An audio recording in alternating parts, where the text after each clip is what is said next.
It is truly sad when a popular MMO closes down. So imagine how sad it is when an MMO closes down before it's even released in your region.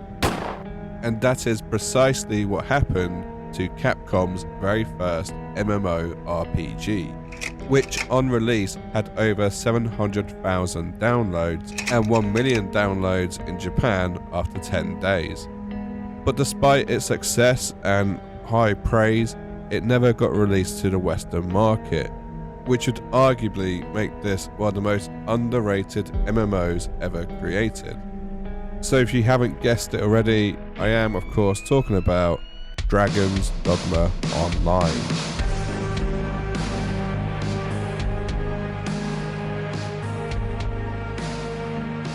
It was released back in August 2015 to the PlayStation 3, 4 and PC. It was the sequel to the original Dragon's Dogma, which was released in 2012. Comments from fans saying that Dragon's Dogma needed more multiplayer options was actually the driving force behind Dragon's Dogma Online, which is why a lot of the systems are a like for like with the original game. Capcom even went as far as to make the game free to play to try and increase its player base. But despite its popularity and vision, the plug was pulled 4 years later due to the fact that Capcom themselves just simply couldn't afford to run it. However, fast forward to the present day, and this game isn't quite dead. It's still alive and available for you to play no matter if you're in the East or West. So if you are someone who enjoys hearing about dead MMOs, then maybe you'll also enjoy my YouTube channel, where I play dead and irrelevant games, which I then make really long video essays on, which apparently no one watches. Like and subscribe. So join me as I adventure into Dragon's Dogma Online and find out what all the fuss is about. Let's begin.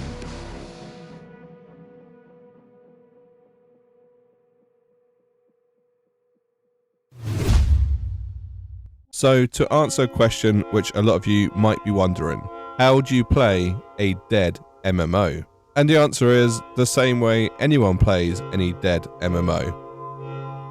Private servers, baby. That's right, thanks to people who are way more intelligent than me, you can now play Dragon's Dogma Online on private servers with an English translation. Shameless plug, but I've actually put a guide on my website if you want to play it yourself. Feel free to check it out, it'll be in the description below. But yes, I managed to find a private server, install the game, and away I went. And this is where my journey began.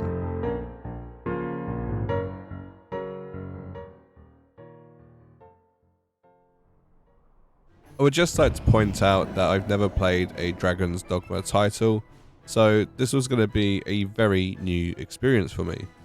Upon clicking create, I got taken to a intro. Now, I don't want to give too much away, so I'm just going to give you the highs and lows of what happens. There's a white dragon which is good and protects humans.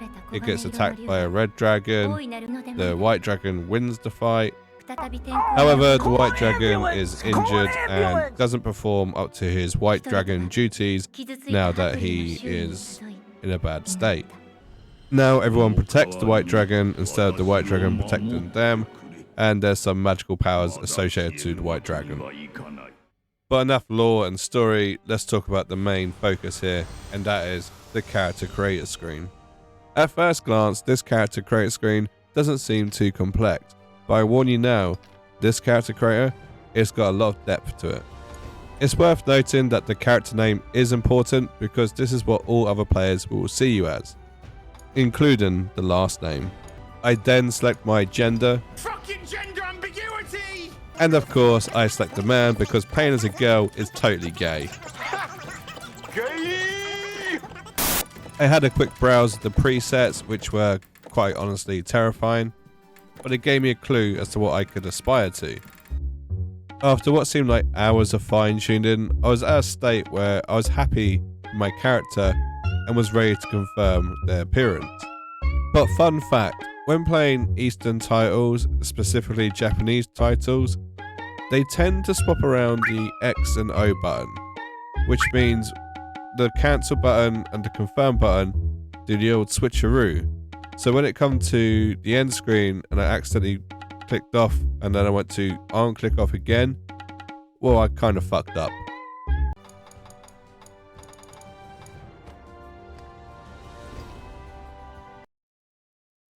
Oh, for fuck's sake. Which is fine, because it gave me a chance to create my ultimate character. I give you, I am a real American. Fight for the rights of every man. I am a real American. Fight for what's right. Fight for your life. You then have to select your vocation, which is essentially your role. There's a lot to choose from, but on the initial character creation, you only have 4. But I opted for the fighter role because, generally speaking, fighters tend to be more fun than most classes. I then had to sit through another cutscene, which I wasn't disappointed about because, quite frankly, it was pretty epic. I was then thrown into the tutorial where I had 2 people yell at me in Japanese. I must explain that there is an English translation for this game, but that's only for the text. Voice acting is still very much in Japanese. I then follow my companions who take me to a level 10 goblin, but don't panic, for I am rank 15. Because it's the tutorial and they actually boost your rank so you have a fun experience to begin with. Eventually we arrived in a room full of level 12 orcs, and as time went on I like to think I was getting more familiarised with the combat, but I think the footage speaks for itself. Despite not having any idea as to how to heal my toon, we did eventually manage to get it down to 1 sole survivor, and then it cut to a cutscene where essentially I got demoted back to level 1.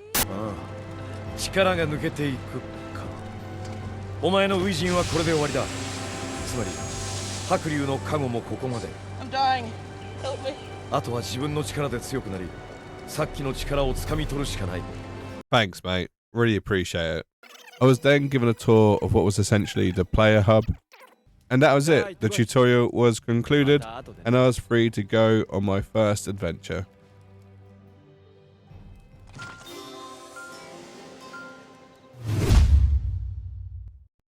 I didn't quite know what to expect from this game. I certainly didn't know what sort of population it had. And after completing the tutorial, it just chucks you on a random server. So I explored the player hub, hoping to bump into some other life form. But this didn't happen. However, I did notice there was a global chat. It was dead, but maybe I could spark some life and get a reading as to how alive this MMO is, if at all. There was no response at first, but out the corner of my eye, I spotted what I thought was another player. And then, behind that player, someone else running off into the distance. I went to follow them, but they'd got away, so I went back to this other NPC, McBeefington Manley. I mean, surely that's got to be a player, right? I managed to view their profile and could see they were level 43, which I assume is quite high up. And that's a good sign, right? It means people are playing this past level 10. And to my surprise, in global chat, someone had actually spoken up. I did the usual thing of declaring it's my first day because that's not annoying, and then asked if they had any advice. I just want to point out, I'm not looking for free handouts because I actually want to experience this game, but just something like, you know, don't do this quest because it's bugged would be nice. The advice was, choose a job you like and have fun. I mean, that's sort of life advice as well. So I signed off as Hulk Hogan would and said, "Okay, brother, will do." That's how I imagine it sounded to that guy, but it probably didn't. Brother. Armed with the knowledge that there are other players playing this dead MMO, I had a skip in my step and I went on to complete the main story quest. So I finally got to meet the White Dragon, and he seems a little worse for wear. He goes on to say that his fate is in my hands, so if he dies, it's my fault. Great, I've just got here. But long story short, he wants me to protect this great land of his and just pick up some quests. And that was apparently enough to get me to level 2. So far, not a bad experience, a clean, crisp tutorial which tells you what to do, and a good little bit of lore. Let's see what the next 20 hours have in store for me. So like any good MMO, there's a lot of questing to be done. Although be warned, some NPCs will give you quests which are way out of your level range. What the hell is even that? You mad old bastard, you. There is an abundance of quests to be completed. Notably, a lot of them are with NPCs, but there are also job boards. And I hate to admit it, but it took me a lot longer than it should do to find this. Now, in terms of the quests that are on offer, it's your typical MMO quest of kill this many creatures, go fetch this, or go and craft that. They are a good source of XP, but like I said, it took me longer than it should have done to find this quest board. So you might be wondering, what was I doing before this in order to level up? Well,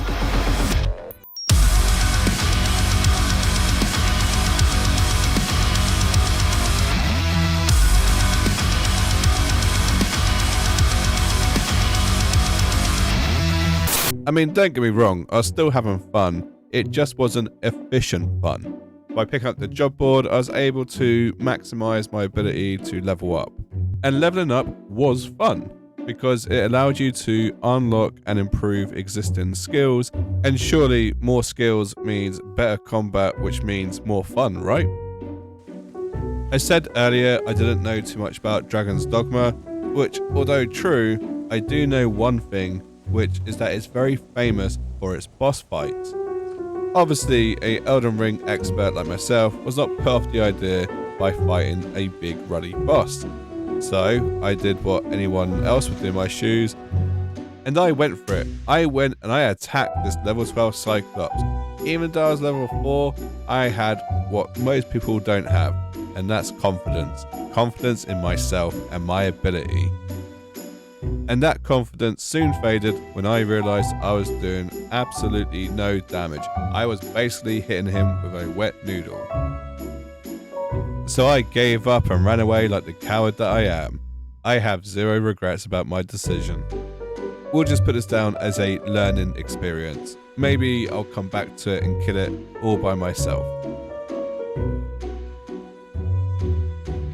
I eventually got back on track and carried on with the main story quest line. Pro tip from someone who's played a lot of MMOs, always stick to the main story quest line.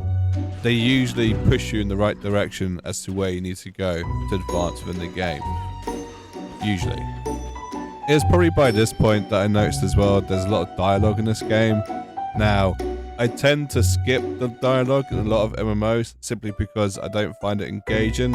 However, Dragon's Dogma was slowly reeling me in, and I was getting more and more involved with the actual story. I eventually reached the third mission within the main story questline. I had to go to a rickety old temple and fight through hordes of enemies. It was pretty fun, to be fair. And at the end of it, you get a very special reward, and that is that you unlock porn. Obviously, not that kind. They mean porn as in the chess piece, not the stuff you watch every night. But essentially, it's a companion that can follow you around, help you crafting, and you can even hire out to make extra gold. So being the expert character creator that I am, I decided to make my porn homemade. I decided to base it on how I look IRL. And I have to say, the results speak for themselves. I mean, you gotta just trust me on this one, but this is uncanny. I had some additional options like setting the personality, so of course I went. I would also set the speech rate to high, which I'd later on regret. I once again had to choose a vocation, so of course this time around I chose priest. And just like that, I was no longer alone. I had a companion to follow me through on this epic MMO journey.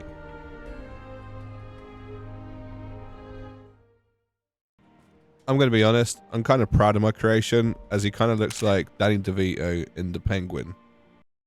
So with my abomination following me close behind, I decided to take on some more difficult quests. One thing that I noticed was that my abomination wouldn't shut the fuck up. But on the plus side, it was nice to have a ranged DPS who also healed me. Having a companion in an MMO is by no means a new concept. In fact, a lot of MMOs that are dropping player numbers tend to insist on having companions because it actually makes the game look more busy than it actually is. Plus, it means that you still have the opportunity to do harder overland content, and it also allows you to bring in AI to help you with a dungeon. However, with Dragon's Dogma, it's part of the core gameplay. In the original, the whole point was you'd hire 3 different pawns to follow you around, and each one would have like a different role and different abilities which would help you on your adventure. Which is why I don't feel cheated by using a companion in this game. If anything, they add to the overall experience rather than take away. For instance, when I played Star Wars The Old Republic, it was almost like you had to have a companion in order to do any of the harder content. And even then, you were kind of pigeonholed into making it a healer because it allowed you to essentially face tank ads whilst your companion just sat there and healed you. The only issue I found was that it was taking me away from the MMO aspect of this game. With my companion, I don't really feel the need to go and be social, which is the whole point in Dragon's Dogma Online. It's the social version of Dragon's Dogma. So with this in mind, I made the conscious effort to try and play with another player, rather than just play with myself and my pawn. So the way multiplayer works in Dragon's Dogma Online is that it consists of 4-player parties. The only shared spaces are the 2 different player hubs that you can go to. Everywhere else is its own separate instance. You do, however, have all your other social aspects such as player trading and guilds, and there's even a party finder, which of course is made more difficult by the sheer lack of players playing on a private server. And that's no fault of their own, that's simply just the game's popularity. And when trying to join another party, there tends to be none in existence, and obviously creating your own party, you could be there a long time waiting for anyone to respond. So as you can imagine, I was kind of worried that I wouldn't get the full MMO experience. But luckily for me, I happened to bump into someone just by chance after logging in for a whole 5 seconds. The minute they said hello, my social anxiety kicked in, but I persevered on and said hello back. Konnichiwa. What? Did we just become best friends? Yup! I should probably point out that there is text chat and it is kind of limited. You can only type so many characters, and there's also emotes that you can do. But long story short, through the art of emoting and using very little words, we became friends, and he invited me to his party to play with him. This is why I love the internet, and this is why I love MMOs. So my new best friend in hand, we went off and done some missions, and just by sheer chance, they were around about the same level as me, and almost the same skill level. Almost. Being the self-aware game master that I am, I noticed that they seemed to be doing a lot more damage than what I was. And the more we quest, the more I felt like I was being hard carried. I was doing damage to enemies, but nowhere near as much as old Shanks was doing here. I asked them how long had they been playing the game for, and they informed me only 2 days.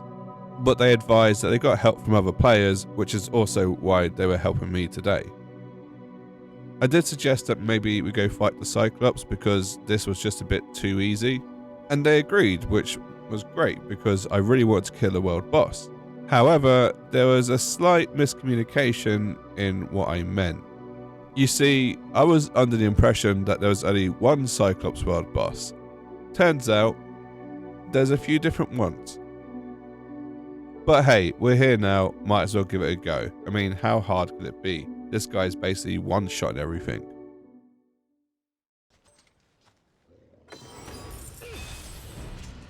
So, to answer that question as to how hard could it be, very, very fucking hard. I was well aware that I was going to be pretty useless in this fight, so I decided to jump on this oversized ape's back and ride him like Seed Biscuit. Was I helping? Probably not. But was I the first to die? Well, no. I revived my new friend and we got the fuck out of Dodge.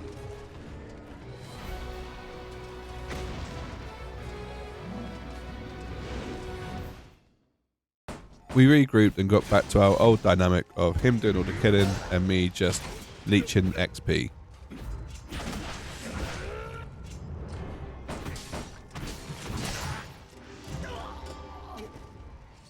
But you know what? I didn't mind it because this guy was nice to me and very supportive.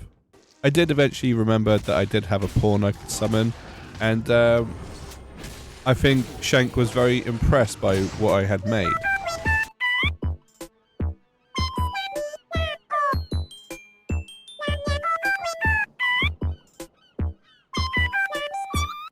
We then ran into another Cyclops to fight, but despite its level being slightly higher than ours, we did manage to tame the beast.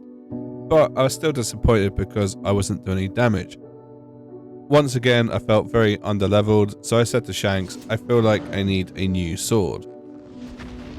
And then he said something that made total sense and should have been more obvious, which was, upgrade your sword or craft a new one. It was at this point the whole game was about to open up for me because crafting wasn't something I had tried. I'd been collecting materials, but I hadn't looked into how to actually use them. All this time there was a room in the main player hub called the craft room, and guess what? You could craft yourself new weapons, new armor, new jewelry, you know, all the things that help boost your stats. It turns out all the hoarding I'd been doing was actually useful, and I could craft myself some decent gear at long last. Sadly though, this discovery was made at 1 in the morning and I had to go to bed, so I'd have to come back and revisit this. It also meant that I had to leave Shanks, who sent me a friend request, and we parted ways. Well, shout out to Shanks, you were an absolute legend, and I hope to play with you again someday. But anyway, I went to bed and I woke up the next day with a new game plan. The plan was simple. Step 1. Craft new, better, stronger gear. Step 2. Make Plobb Jr. stronger, better, and less annoying. And step 3. Kill as many bosses as I could be bothered to kill. So with step 1 and 2 out the way, I had the fun task of trying to kill world bosses. And this is when I found the training chapel, which is right at the start of the first area you encounter. And I can only assume this is a chapel you're supposed to go to at a very low level, which clearly I missed. So I made my way through the chapel, killing very low level spiders along the way, till eventually I came to a hallway with 2 double doors and a boss behind them. And can you guess what sort of boss it was? That's right, another one-eyed monster, aka a Cyclops. And as you can see, I was doing a lot more damage than what I was doing before. Fair enough, it's lower level, but Jesus Christ, I have triple digits, no longer hitting for wet noodle numbers. Like any good MMO, there are mechanics that you need to be aware of. For instance, the Cyclops will go into a rage mode and he'll get a second health bar.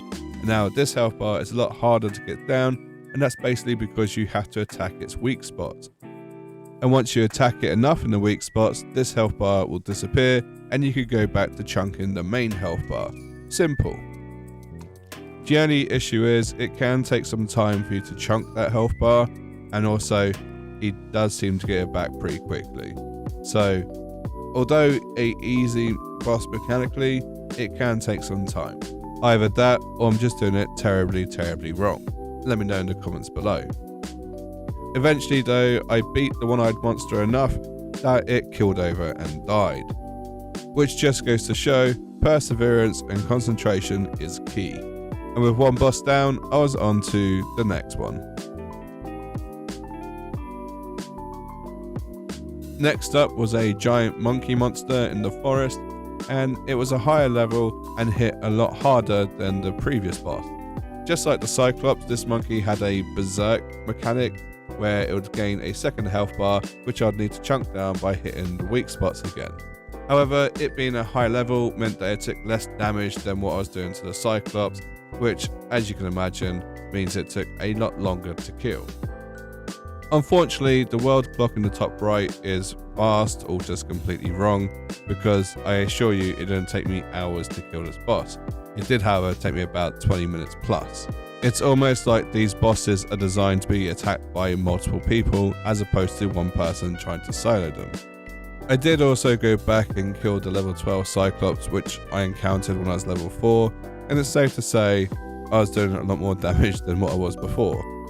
Either way, I felt like I was starting to get the hang of this game. I felt like I was improving, I felt like the grind was becoming more and more rewarding, and yeah, I was actually enjoying myself.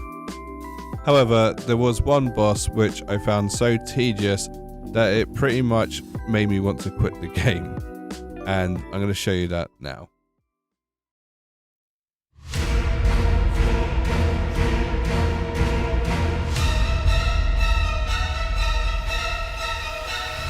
And the source of my pain and anguish, ladies and gentlemen, is this level 12 Chimera. You can blatantly see I'm doing damage to this creature, so in theory I was definitely high enough level and my gear was definitely high enough, but for some reason it still took me about 40 minutes to kill this boss. 40 minutes! And the reason that it took so long was pretty stupid as well. Whilst it's not in berserk mode, it is easy to do damage to it, but as soon as it got its second shield up, it just became the world's biggest ball ache. But not only that, it hit quite hard, which meant I had to be cautious as to the way that I played. The weak spots were also on its back, and it liked to jump around a lot. If anything, if I had a ranged attack, this might have been a lot easier, but because I was an upfront melee build, it was just awful. It was one of the worst fights I've had in this game. For whatever reason, I persevered on and I just kept at it, hoping to find some sort of weakness or mechanic that I've missed, which would make this boss 10 times easier. That didn't happen though. I did at one point cut its tail off, which at least made me feel better about myself. So as I said, roughly 40 minutes later I was able to get the upper hand and eventually slay this monster. And you might be thinking to yourself, sure, it took a long time, but maybe you got a decent reward at the end of it? Well, no, you see, it was part of a dungeon and it didn't drop a bag, and the reward for completing the dungeon was pretty dog water. And literally, I'm too low level to use this gear.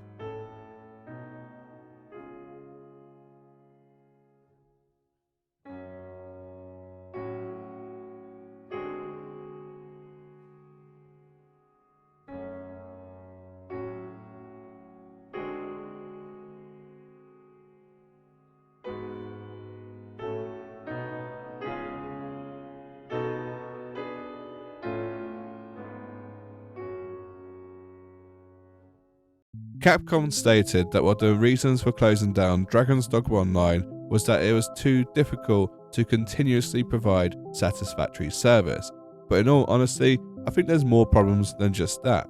But before I get onto those, I just want to say, as a game as a whole, it's really enjoyable. There's no taking away from the fact that it's got great combat, great crafting system, and when it is social, it is super fun to play.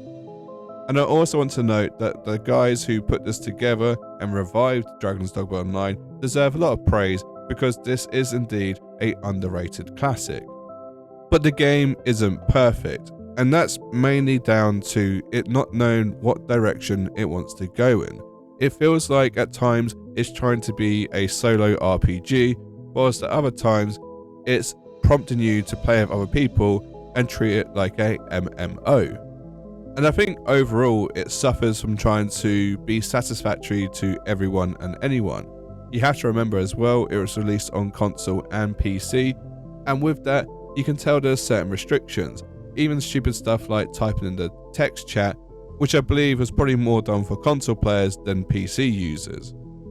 I think as well, it's a shame that they made the open world instance. It would have been great to see like 10 other people taking on a world boss, and with that, they could have upped the difficulty and made it more interesting in terms of rewards. Ironically, a lot of modern MMOs have an emphasis on being able to be played solo. Not sure why you'd want to play an MMO on your own, but people do it. If Dragon's Dogma Online was around today, I get the funny feeling it would actually be quite popular. But I think as a whole, it being Capcom's first MMORPG, is probably why this game was held back so much. If it was a more experienced team behind it, or a more experienced team took over and carried it on, I believe this would still be around today. If you look at the positivity and hype around Dragon's Dogma 2, you can just tell people are itching for this universe to be a MMO. But who knows what the future holds for this franchise? I mean, they've tried it once before, why wouldn't they try it again in the future? Because let's be honest, MMOs are big money. But as I said, overall, very enjoyable MMO, and I highly recommend you check it out if you have the chance. And as for me, I'm probably going to pick up Dragon's Dogma 2 and see how much more this game has improved over the years. And on that bombshell, I'm going to end the video there.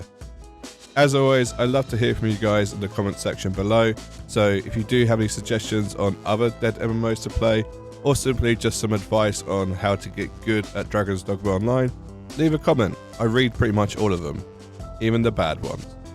And if you have liked the video, by all means, leave a like. And if you haven't subscribed already, then why not? You got this far in the video, my voice can't be that annoying, can it? Anyway, that's all from me. I'll leave a couple of videos on the screen for you now, and hopefully I'll see you in the next one. Bye bye.